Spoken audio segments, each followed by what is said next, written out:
In the final days of the legislative session in Albany, state lawmakers on both sides of the aisle signed off on legislation that is designed to ensure the integrity of New York's marijuana supply chain, especially when it comes to stopping out-of-state products from ending up on the shelves of licensed dispensaries here in the Empire State.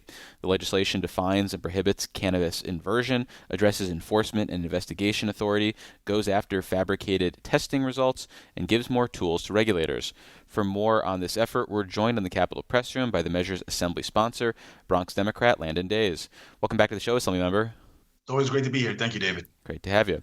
So it's been more than 5 years since New York legalized recreational marijuana and about 3.5 years since the first dispensary opened. So what sort of concerns remain about the integrity of the marijuana supply chain in New York, and specifically that issue of cannabis inversion, which can take a lot of different forms, but is ultimately about illegal products being sold at licensed dispensaries? Yeah, so thanks for bringing this back to light, David. So first, I'm very familiar with the industry as someone who was an attorney and advocated for the origins of the legalization of cannabis. But in speaking to the industry, from Long Island to Buffalo to upstate Capital Region and in the city, inversion obviously was becoming a major issue. And as someone who worked in this industry, I was shocked to see that every association that's part of the cannabis trade was on board with this. When I tell you that is a once in a lifetime thing, trust me, it is. It's rare because the infighting in the industry is well known. And here we all came together, and we're the first state actually to pass something like this across the entire where each state that has legalized cannabis. And the clear is a very clear signal that parents and other people who have concerns about cannabis, we want to make sure that the product that is going into the legal New York supply chain is what we say it is, right? We want to make sure that there's no heavy metals, there's no chemicals, no banned pesticides. This is simply making sure a product that is now legal, that let's just be honest, millions of New Yorkers are buying because we see the tax receipts, are getting the products that they say that they are receiving. And that is making sure that it's the safest version of itself. We've seen in other states where fentanyl and other chemicals has gone into the supply chain. And by doing this bill is making sure that every licensed cannabis retailer, every producer and grower are taking the proper steps, or they're going to have fined, I think, up to $10,000 a day, lose their license and other actions. And this is just demonstrating that we're taking the proper common sense steps to make sure that the industry is running the right way. Well, you mentioned the potential for some severe civil penalties.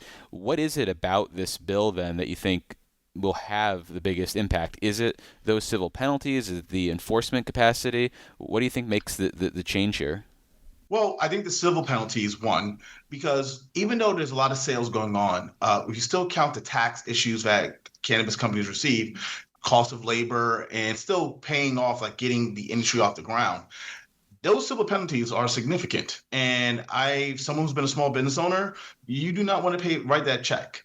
Two, making sure that we have the proper enforcement is necessary, because sometimes when you know you can get away with something, you're going to do it. And now knowing that there's going to be checks and more checks and balances to make sure that things are happening the right way, I think is going to make sure we put more pressure on those bad actors. Because most importantly, what we want to do is protect the good actors. All the good actors, all the licensees who are doing the right things, this is to help them. We are simply targeting those who are bad actors because we don't want them in this program. Just like from cannabis to any other business, we don't want bad actors operating within the New York economic system, and this goal is to knock them out.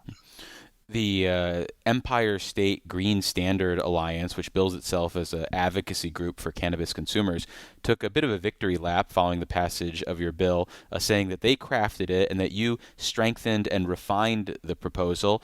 Is that an accurate framing of the legislative process? And if so, what was that experience like working with the advocates in the space? So there was basically two bills. I got the second look at it. Majority Leader Christopher Stokes, who's retiring and who's going to be sorely missed. That is Auntie. She said, "Landon, I need you to look at this."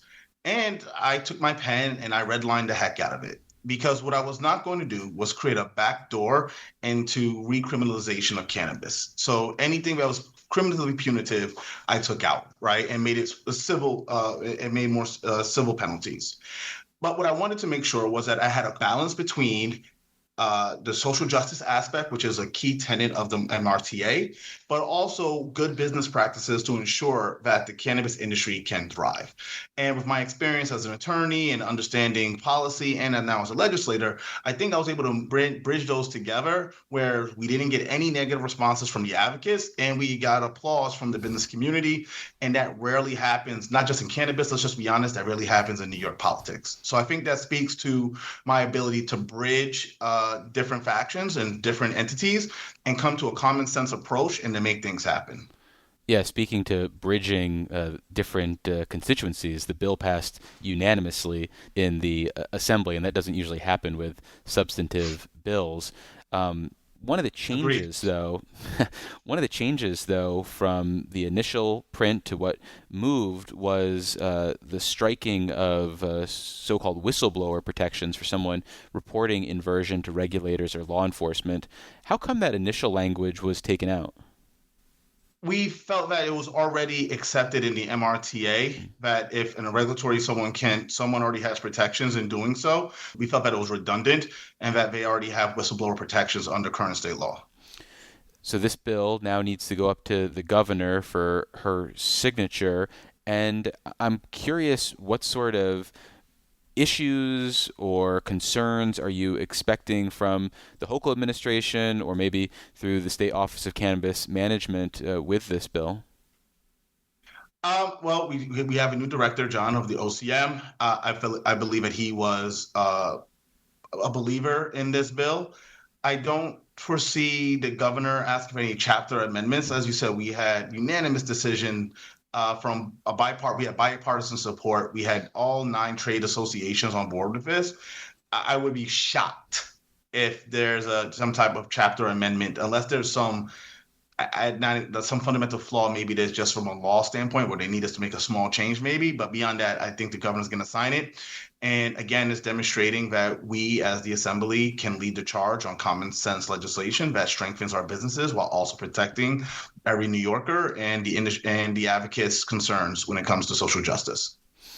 Well, sticking with the cannabis space, another bill that moved even later than yours did in the session has to do with the establishment of a cannabis industry wage board, which seems to be a legislative response to some of the potential legal challenges to these ideas of labor peace agreements in the cannabis industry. And to highlight that division on this issue, this was definitely a more partisan vote, and even the sponsors of the Marijuana Regulation and Taxation Act ended up voting against it. You were in support of this measure. How come? The bill came very last minute. Yeah. When reading through it. I have some concerns about the bill. But my understanding is that we will address that. I think that's one of those things where the governor is going to have some conversations around that bill, and I think that's one of the bills that's above my pay grade. So it's one of those things where we have to work. I clearly do want to make sure that we have good union-paying jobs across our industries, but I also want to make sure that we protect our small and medium-sized businesses at the same time. So I do believe that we will be coming to the table and have further discussions on that. But I do believe that's going to be led more by the second floor on the governor's side and speaking with the AFL-CIO and RWDSU. Another issue you and I talked about this spring was the rollout of the state's seed to sale tracking system, which is part of that broader issue we highlighted about New York licensed and grown products that are actually sold in New York shelves, tracking them from A to Z or seed to sale. And you'd raised concerns at the time about the cost of the tags that industry stakeholders need to purchase. Where are you on this issue as we talk now in late June? Sure. So first, we got $10 million that is going to bolster the industry, and these are jobs. This is protecting good paying jobs in a growing industry, which still has its issues, still has its warts, but we are helping jobs not just in the city or downstate, but across upstate, especially where our growing and production sites are. Right, a lot of those are going to be in the upper parts of the state, right? And so whenever you can do something that unites as good for downstate and upstate, I say that's when we're doing the Empire State's work. And so I really think that I can hang my hat on that. And I received a lot of applause and acclaim for getting this done because a lot of people didn't think it would get done. Now, specifically to your question, when it comes to track and trace, it's the tags. Now, where I do differ from the governor's office is, do we need the additional retail tag? In my opinion, I think it's redundant. My understanding, though, is that they're going to be taking a look at that. The contract for the track and trace will be up, I think, in 2 years. And my understanding is that the governor's office is going to reevaluate, is it worth doing the retail tags versus the batch tags? My preference is the batch tags, because if we can lessen the cost of the track and trace, that is making sure more money can be spent in other places where I think it can have other beneficial value. So that's my stance on it. But again, it's funny, you and I had this joke. I've been trying to work on advanced manufacturing and construction projects, what I'm good at, but I've been pulled back into this cannabis space because I do have a specific understanding of it from a policy and legal standpoint and a business standpoint. But we want to make sure that we have the best practice put in place, and that's what I'm going to try to do as long as I'm in this assembly seat. And lastly, about the cannabis space, you mentioned earlier that the Office of Cannabis Management has a new executive director, John Kagia, confirmed by the state Senate. What are your expectations for him in this role? He is someone who understands the space. The previous director, I'm going to be honest, was just a bad pick. She did not understand the space. The majority leader definitely was not happy with it. The agricultural chair, Donna Lapardo, was like, what are we doing here? I think John is a real capable leader and has a in-depth understanding of what's at hand here and what's at stake. He got approved by the Senate with very little backlash, which wasn't going to happen for the previous person. So I think that speaks to his qualifications. And I think he started off on the right foot. Like, he really did go door to door. He talked to members and stakeholders who are focused on this issue. He met with myself and John Sakaro and, of course, the majority leader and Donna Lapardo. He met in the assembly. Like, he really did talk to the right people, Al Sturpey and a couple other folks. So he understood what he had to do. And he also understood where our concerns were lying. And we also understand to him that he has a tough job. We need to fund the OCM. We need to make sure that they have the right staff. And I said that in the budget hearing. I asked them, do you have the right staffing? Do you have the money? And I actually got some blowback from some folks in some other places because they thought I was a little harsh on him or were lobbyists asking me questions. And no, these were my questions because I ask in-depth questions. I do my research. I look at the issues, and I'm going to bring them to the public square.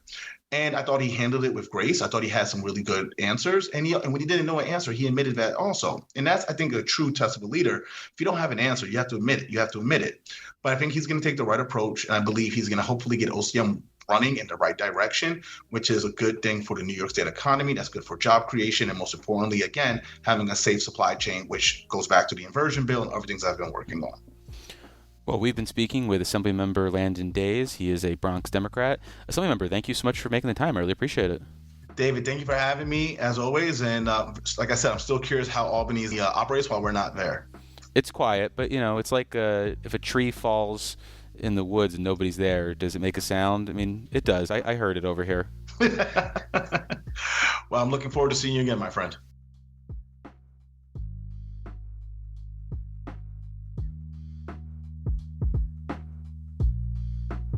Thanks for listening to today's edition of the Capitol Press Room. For an insider take on what's happening in state government, check out our Dispatches from Planet Albany show, available wherever you get podcasts or at capitolpressroom.org. Join us again for Capitol Press Room, a production of WCNY Connected, Syracuse.